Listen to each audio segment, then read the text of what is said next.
All right, so this afternoon we're going to be going over minor prophet and my favorite story, Hosea. So we'll go ahead and turn over there.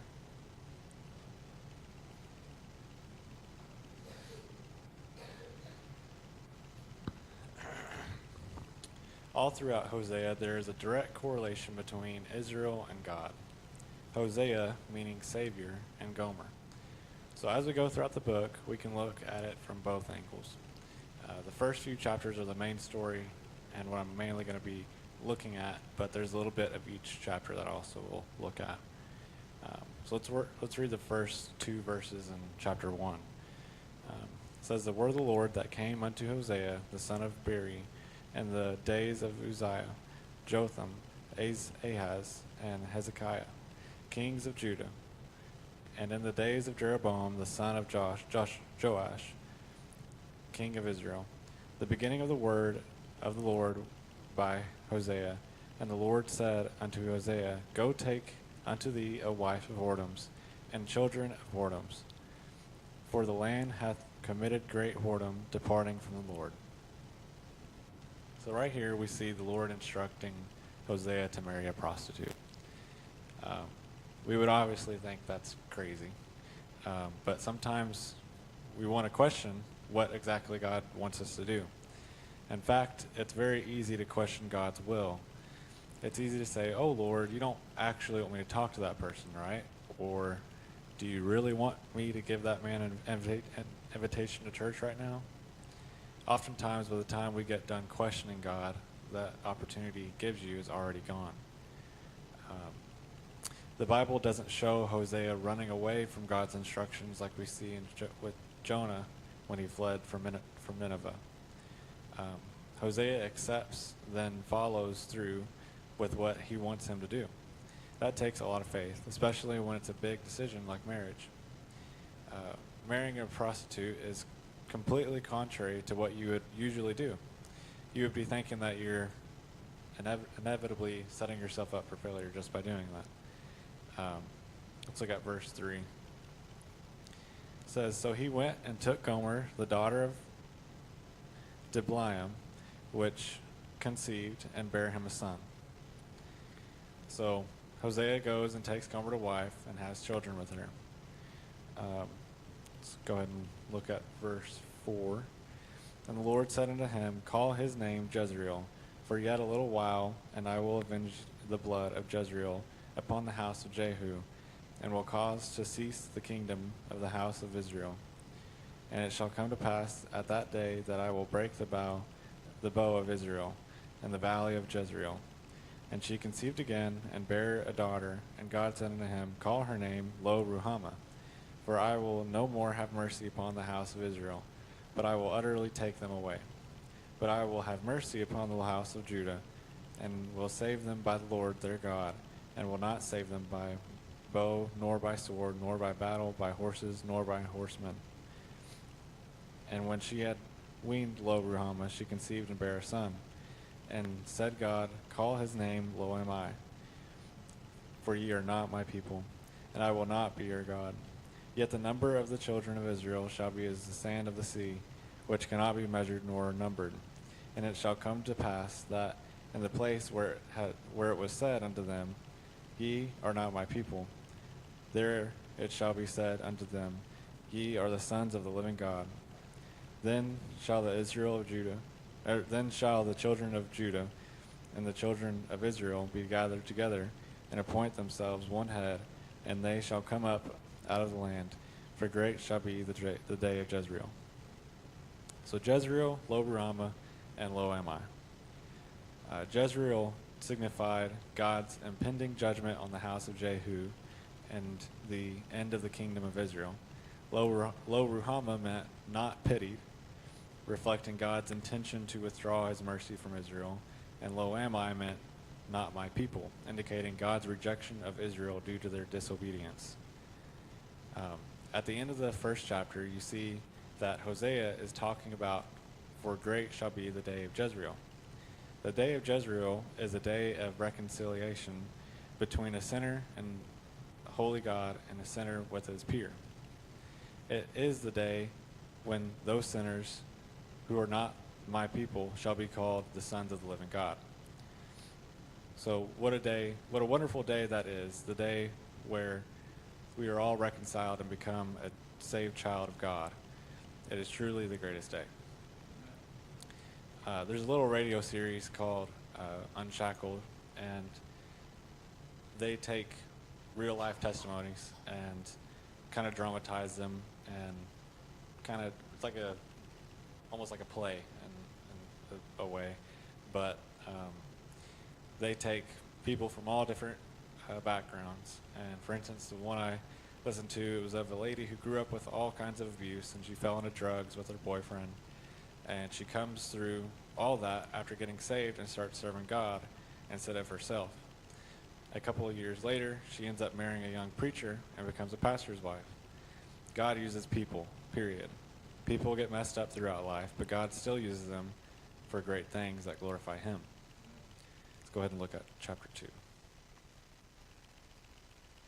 Say ye unto your brethren, Am I, and to your sisters, Ruhama. Plead with your mother, plead, for she is not my wife, neither am I her husband. Let her therefore put away her whoredoms out of her sight, and her adulteries from between her breasts.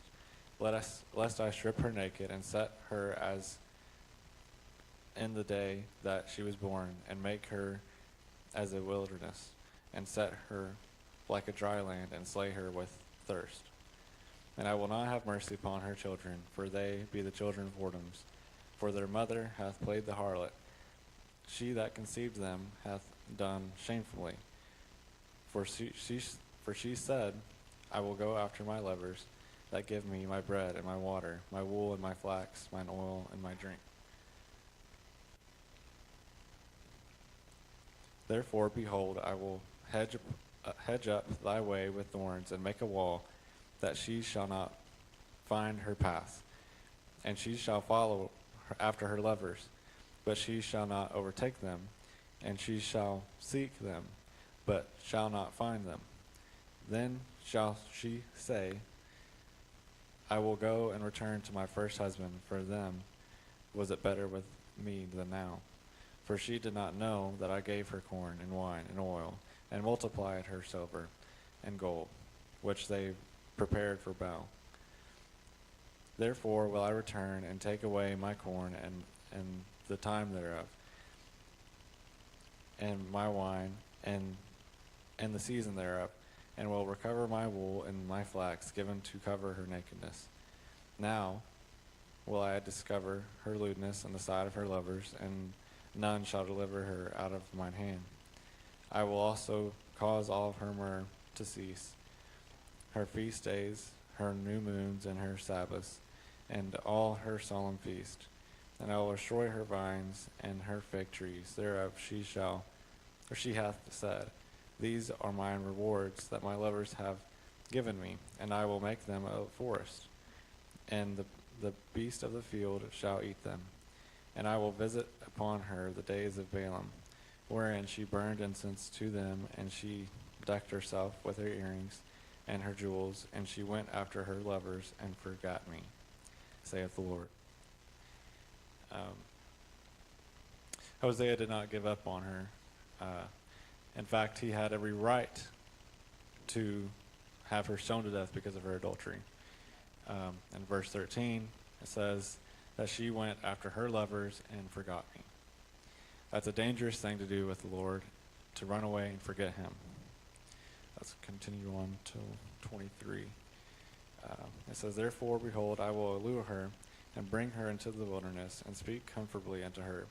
And I will give her vineyards from thence, and the valley of Anchor for a door of hope. And she shall sing there as in the days of her youth, and as in the day when she came up out of the land of Egypt.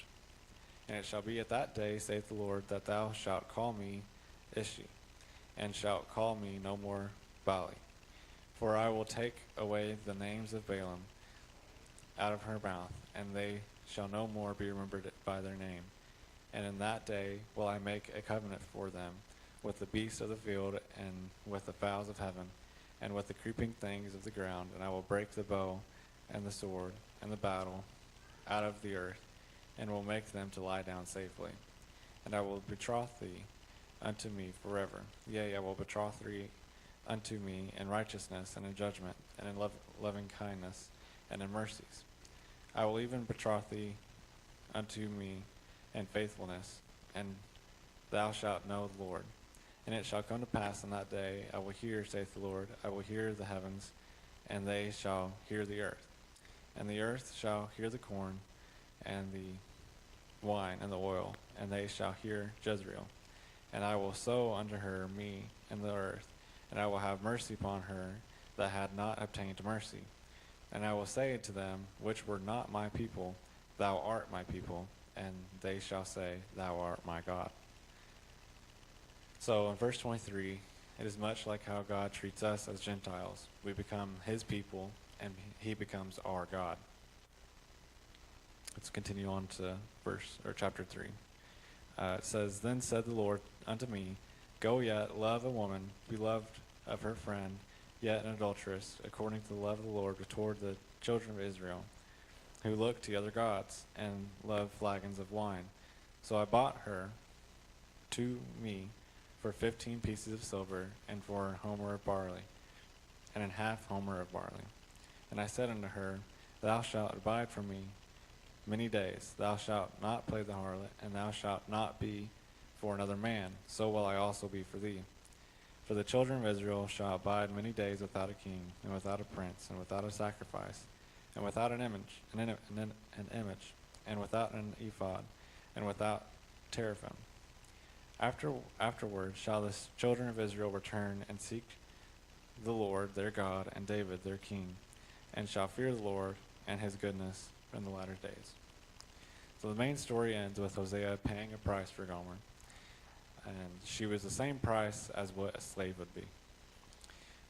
Jesus did the same with us, but our price had to be paid with his innocent blood. Let's look at chapter 6 and verse 9. It says, And as the troops of robbers wait for a man, so the company of priests murder, and the way by consent, for they commit lewdness. So we see a very sad, corrupt picture there, and it really goes to show you that we aren't a tiny bit better. This whole book really shows that we need to be careful not to judge people, because we can see someone on the street and immediately assume the worst, but really, whatever they have done is no better than the one lie we've told. Let's look at chapter 8 and verse 5 and 6. It says, Thy calf, O Samaria, hath cast thee off. Mine anger is kindled against them. How long will it be ere that they attain to innocency? For far from Israel was it also, the workman made it. Therefore, it is not God, but the calf of Samaria shall be broken in pieces. So God will not be broken into pieces. Our false gods will be, though. Whether it be money or different hobbies, they don't mean much of anything once they get in the way of God being first in our hearts. In verse 14, we see another sad but convicting picture. Let's see. It says, For Israel hath forgotten his maker, and buildeth temples, and Judah hath multiplied fenced cities, but I will send a fire upon his cities, and it shall devour the places thereof. Israel forgetting their maker and worshiping a false one. Although, all throughout the Old Testament, we see Israel doing this. On fire for God, and then going into complete opposite. How often do we forget to pray, or how often we forget to go to God in a decision? The small things matter too. Let's look at chapter 10 and verse 1 through 12. It says, Israel is an empty vine, he bringeth forth fruit unto himself. According to the multitude of his fruit, he hath increased the altars according to the goodness of his land. They have made goodly images. Their heart is divided. Now shall they be found faulty. He shall break down their altars. He shall spoil their image. For now they shall say, We have no king, because we fear not the Lord. What then should a king do to us?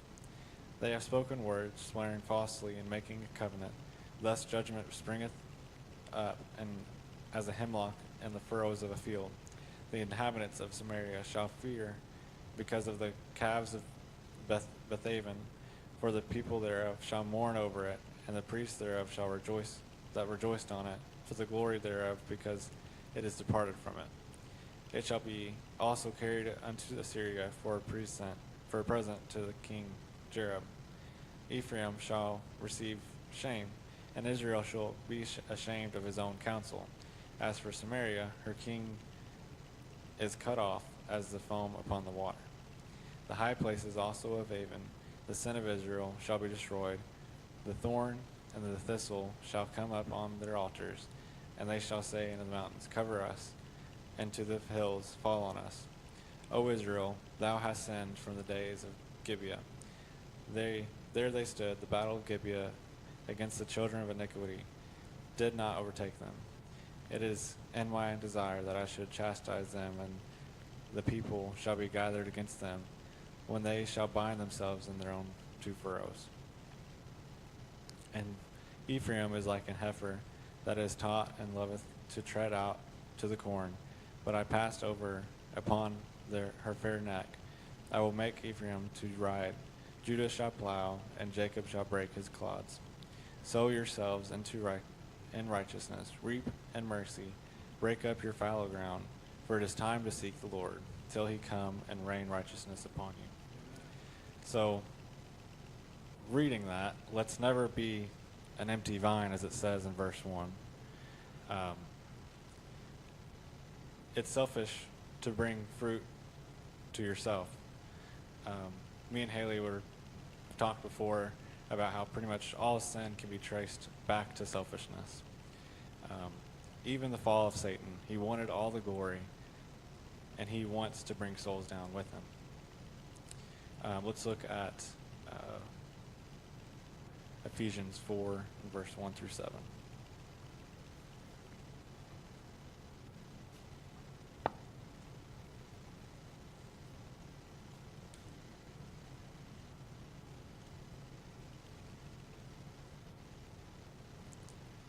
And it says, I therefore, the prisoner of the Lord, beseech you that ye walk worthy of the vocation wherewith ye are called, with all lowliness and meekness and long-suffering, forbearing one another in love, endeavoring to keep the unity of the Spirit and the bond of peace.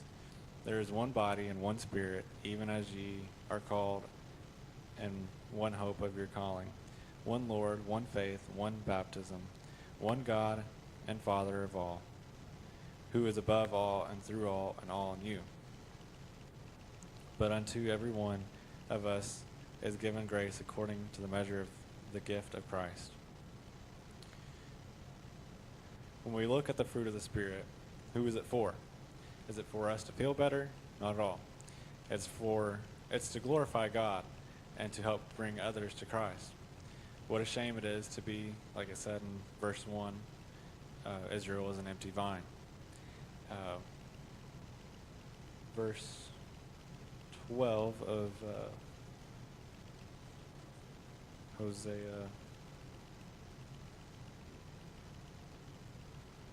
Let's see here.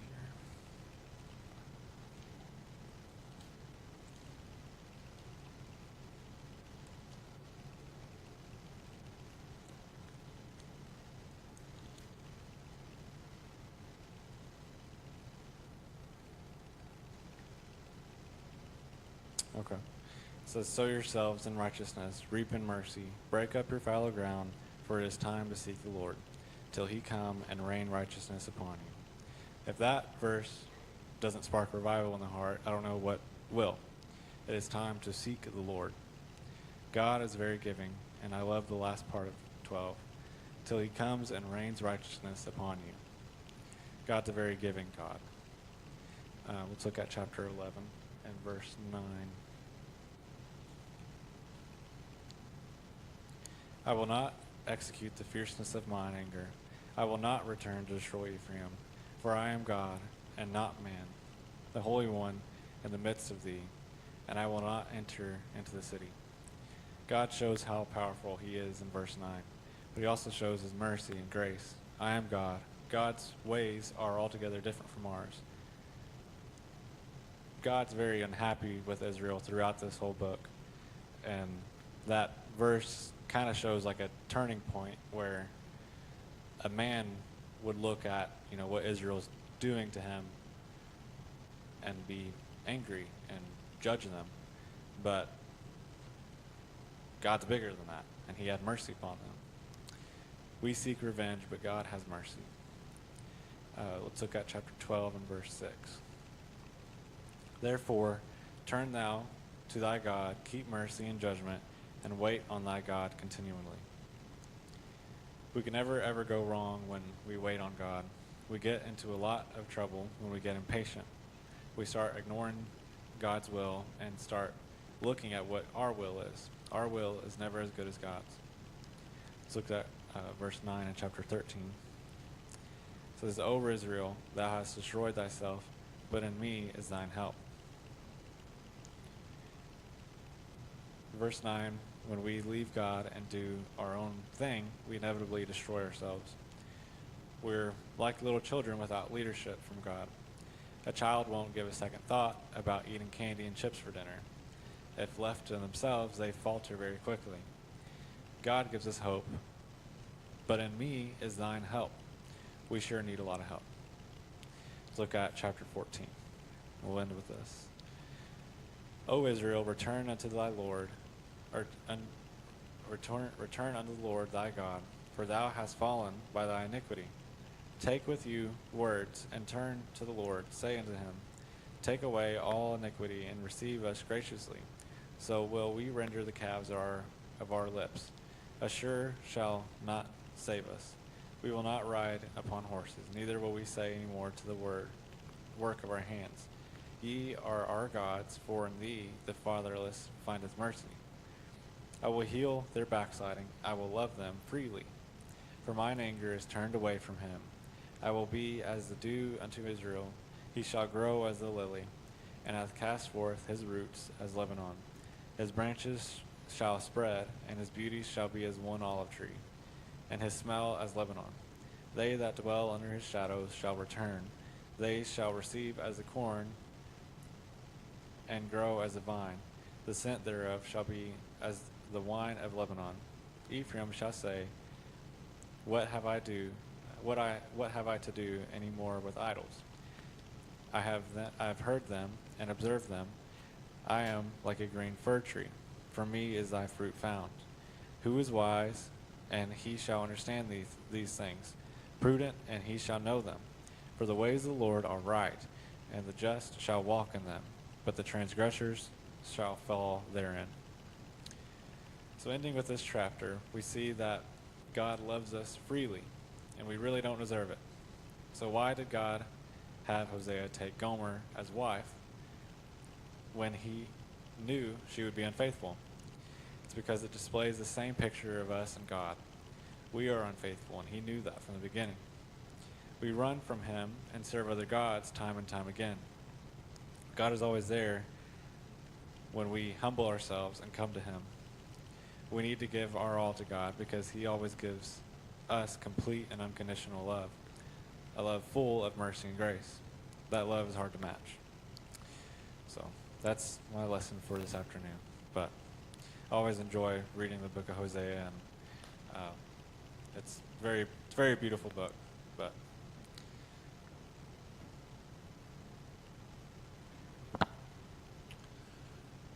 yeah, I forgot how long that book is. There's 13 chapters in there? I thought it was 2 or 3 when we got started with it, but it's an excellent study. Rich, very, very rich book. The Minor Prophets are full of little nuggets. Just all kinds of, if you'll study the Minor Prophets, and that's what I've been doing here recently in my own personal time, the Minor Prophets tend to unlock things that you don't otherwise see. A lot of times we skip over them thinking, well, that was judgment, that was this, that was that. But there's things in there for our time. There's things in there that talk about the future, prophecy. It's full of stuff that was for Israel of that day. and then prophesied of Christ. And I mean, it's just rich. So let's ask ourselves a question regarding all that. When God told Hosea to go marry a harlot, and he equated the nation of Israel to such. So he's telling Israel, basically in so many words, that's what you are to me. Okay? And yet, at the end of the book, like he read in the last chapter, he called her back. And he said, even though you've done all these things, yet I still love you. So we ask ourselves in looking at that account, it was an actual account, with Hosea and what was his wife's name? Gomer. Hosea and Gomer. And then, of course, the children all had names that represented different things that God was speaking to Israel about. But yet, even though Israel was, I'm going somewhere with this, even though Israel was like a harlot to God, yet he still was willing to draw her back, and he still was willing to have mercy, and he still was willing to, he said, I will be your king. All of these things. So I'm going to ask you this question. Why didn't God just throw her away? Why didn't he just stamp her under his feet and say, I'm done with you? It's like he said with Moses. At one point, he threatened to destroy all of Israel and start over with him. Start over with Moses. And Moses interceded in prayer. So why would God go to all this trouble with Israel during Hosea's day and be willing to be so merciful and so forgiving? Anybody want to venture an answer for that? There's not a wrong answer. Go ahead, Pam. His love is everlasting. Absolutely. So that's an attribute of God. I mean, it's just there. Okay? That's a good answer. There's no wrong answer, but any other thoughts, any other ideas? Why was God so merciful to Israel during this time of Hosea? Any others? What's that? Because of his word. To who? To Israel. Where did Israel start from? That's where I'm going. Is Genesis 12. Genesis 12 in verse 1, the Lord said unto Abram, get thee out of thy country and from thy kindred and from thy father's house into a land that I will show thee, and I will make of thee a great nation, and I will bless thee and make thy name great, and thou shalt be a blessing. And I will bless them that bless thee, and curse him that curseth thee, and in thee shall all families of the earth be blessed. So what did God do? He made a covenant with Abraham and promised him a son whose name was Isaac, which he had in his old age. It was a miracle son. And we know, of course, the 12 tribes of Israel came out of this. And since God made this covenant with Abraham, God doesn't lie. And so because of that covenant, and you read the book of Hosea and you see all that Israel did, God still would not go back on the covenant with Abraham. And you realize that's going to endure through all time? Okay? God will never go back on that covenant.